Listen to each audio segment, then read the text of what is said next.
All right, I remember Detroit. So, let's get back to Detroit and Lansing and all that other stuff right now. Now, she died, I think it was around 2003, 2004, because I was living in my shanty shack by that time. And, after she died, I didn't have that mentoring support, right? I didn't have that dedication, but she had already instilled into me, with the conversations that we had over, the years that I knew her, the importance to hang on, right? Just to hang on and be, be faithful, right? That, sometimes you have to hang on, right? So, that's what I did.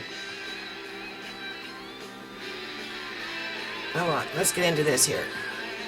And what we're going to do is we're going to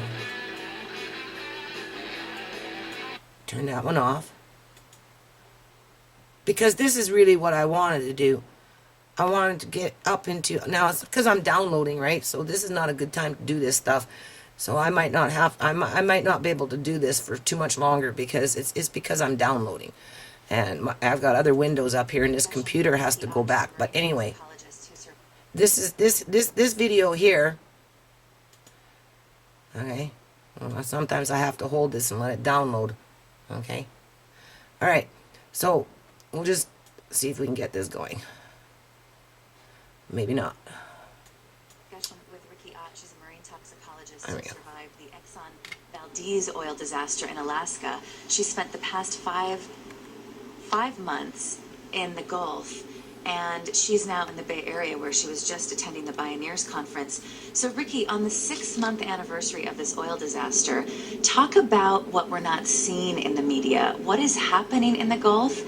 And the last time you were on my radio show, you said that when people ask you what they should do, especially people with children, you tell them to evacuate.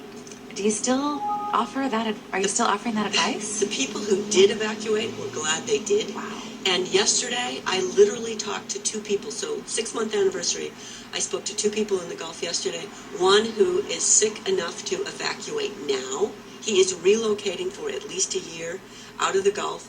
And another woman with a grandson whose little 2-year-old baby is so sick they actually took and did a blood solvent panel on him to see if the little guy has picked up too much oil. He just can't. He's on his 3rd round of antibiotics. A little 2-year-old I wish I could go from video to video and do this. What we're left with in the Gulf. But I have a lot of videos in my playlist. A number of talks now, and so we're not going to hit up every video.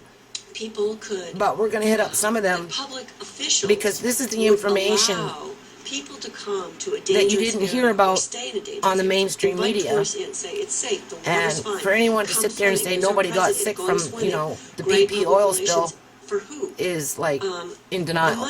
The money people, not the people who live there and are basically filtering all this oil that in the air, in the water.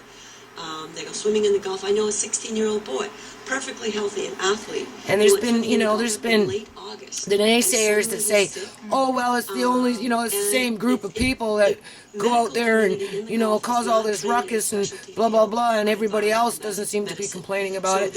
And, my thing about that, they've been taught, oh, maybe this is scabies, food poisoning, heat stroke. And that's kind of like me not being able to go get a blood test for radiation poisoning. There's the correlation there. Can't blame everything on old people. They need the medical community to get educated on chemical illnesses, diagnosis, and treatment. Well, radiation is not a chemical. It's something else, right? We're definitely not. I know of 3 people who went to the beach. This is in late July. Actually, no, it was July 8th. So what else we got up in here? This is Destin. This is right where the president was swimming. Husband and wife and a friend. The 2 men went swimming. Now, these are important videos. I put this one under people politics.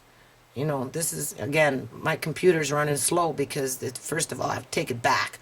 There's some kind of glitch in it. They said they might give me a new one, so I might get a new one here, so that would be very good. And Our fishermen are out there Okay. cleaning up toxic waste in the And Gulf of Mexico. oh yeah, this is bad. This is really bad. I was there. I wasn't there in the trenches with them with my gumboots on, but you know, in those days I was up on Black Planet, and that's when I did a lot of reading and I posted a lot of articles, and you know, I got into the psyche of it, and I became Queen Alanis, and you know, and that's when the Cuppet was born, right? A solution towards gathering up and collecting all this oil. Toxic waste in the Gulf of Mexico, in the heat, in dire situations, and they have in fact turned around and took one individual's VOO check and deducted it from their claim check and gave them a check for $281. Yeah. $281. They're still fighting over that $20 billion Yeah, thank you so You much know, for your attention. whatever fund they dubbed And it. just to let you know, I'm Community Counsel for Commercial Fishermen and Recreational Charter Fishermen. It's nice to meet you. Everything I'd like to died give in you the Gulf. information so I can email You know, a maybe copy of not this every letter single so you can area, look but at it. there was whole I don't need to go to the governor. I'm sure you have a card. I can give you islands information right here, sir. that was dead. Here's a pen. Here's And a paper. I predicted that even before And your name, it please, came to Michelle. light, right? You Can know, you write that for me, please? and this lady and her crew, they confirmed it for me. Even Billy Nunjagadjur, he was out there, And I'm not you here know, just recruiting for for a one while, family, but for all families. I don't Have a know. good afternoon, His sir. mission kind of changed because, you know, he became Governor General or something of tourism, and you know, his advocating ways are a little different. Oh, I am standing there, I'm just sitting here letting that go like that. This lady here is a scientist, an independent scientist, if I remember correctly, Dr. Linda Hooper. And this is when they were, you know, trying to get the information out there. And this is important stuff. So if YouTube removes my playlist, you know, I'm going to be choked, right? Because they're robbing you, the viewer, the public, you know, the member, the friend, of important information that you can disseminate, you know, you can determine, you can come to your own conclusions with. You know, if you're sitting on that end and you go through my playlist, I'm a little tired. But anyway, if you go through my playlist and, you know, you can say, well, some of the things she puts up there could be bias on her part because, you know, there's no counterbalance. You know, because I'm aware of that. But then on the other hand, I'm not trying to be mainstream media either. Here we go. I'm not trying to be mainstream media afternoon. either, right? I'd like to I'm thank giving the you organizers for the inviting me to information come talk that to you, and I'm not going to throw a whole bunch of science at you today. that the I'm going to tell you some struggles that the scientists are going through. I'm going to tell you a little this bit is about important. me as a scientist. And, I'm here you know, representing not a lot everything of has to be scientists who are independent scientists. independent. That's what I said. So my memory is good It is because a this was surprise like, to you know, over a people, year ago, right? And I that haven't seen this people video are for a long scientists time, who but don't it's work for nice to BP. see it I and don't refresh work and for recap. BP.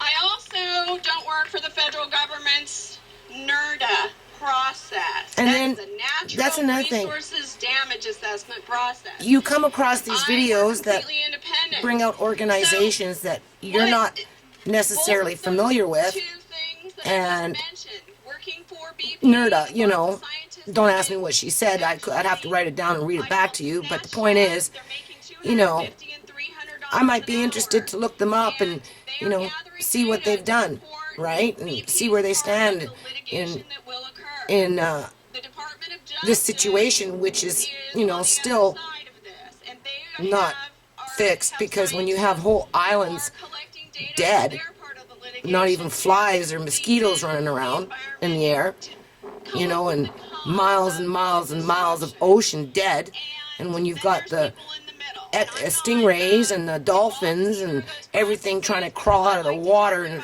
or jump and swim out of the water because it's so toxic, you know, with the heat and the Corexic and the oil, and then, you know, BP's drilling disaster, I don't call it an oil spill actually. Yeah, it's not an because oil it's not a spill. spill. No, it's it's not. not. A contained It's amount, man-made. It's a gusher. It's a drilling disaster. It's a rupture in the earth. It's very important that I tell people as a scientist I'm not willing to call it a spill. And in fact, when I am here probably because I had an op-ed published in the New York Times that it got a lot of attention. It got more attention than I ever expected it to. And one of the things I made sure the editors knew is that I was unwilling to call it a spill, because as a scientist we try to choose our words very carefully, and it is not a spill, it's a drilling disaster. So back to being, your 6th grade science class here. I'm interested in testing hypotheses, and this provides, it's a horrible, horrible thing that happened, and it provides us an opportunity. Now, to give you an idea, the MC mentioned that I actually get out there and I study insects, and people are like, yeah, who cares about the bugs? They're, these dragonflies are everywhere. Listen but it turns out they're really, really important. And I work amongst a group of people who will look at oysters. I have people who are looking at the quality of the plants. When plants are very stressed, they do things chemically, and we can measure this. So we are measuring a whole lot of things.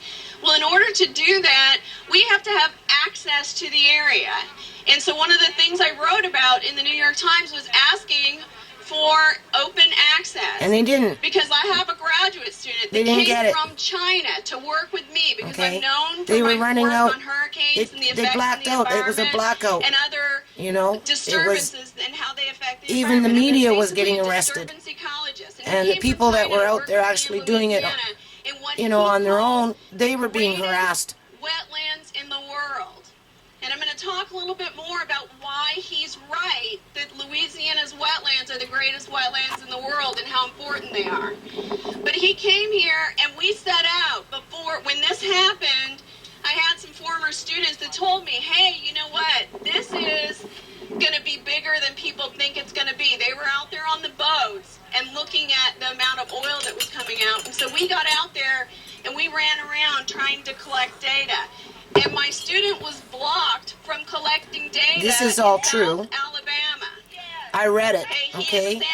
I didn't come into this with this stuff till I came to YouTube. Shown away from the area. Prior to this, I was on BP, Black Planet. Not British Petroleum, but Black Planet. And my name's Mama G, right? Been a member there for a long time. And, I was reading all kinds of articles up on that stuff. What the problem was is they were under instructions from BP to block people who were not part of Incident Command, which is BP, and they had the Coast Guard go in there and take over, and they were working for BP on American land. We've been blocked from the area, so it's like a war zone. InfoWars was even in there. And have a scientific open discussion. But in those days, I was a little bit on YouTube just checking out the videos and stuff. I wasn't making videos though. Directly or for the NERDA process can't have an open discussion. Let me tell you about why Louisiana's swamps and marshes are the greatest place to work in the world. And why they should matter to people here in Washington, people in Iowa, and people in Montana, and people in California, and Hawaii, and Alaska. They are the kidneys of this country. It's like the Burns Bog up in Delta, British Columbia, Canada. Kidneys, 2 of them. Okay, we can live with 1 kidney, but we can't live with no kidneys. Okay, people have to go to the doctor and go dialysis. Your kidneys filter out all the waste products from your body. That's exactly what these wetlands are doing. My playlist, man. Those marshes in South Louisiana are so important to filter all the waste products that are coming down off the Mississippi, that are coming off the farmland, and they have a lot of pollution in the United States, and from the cities of the United States.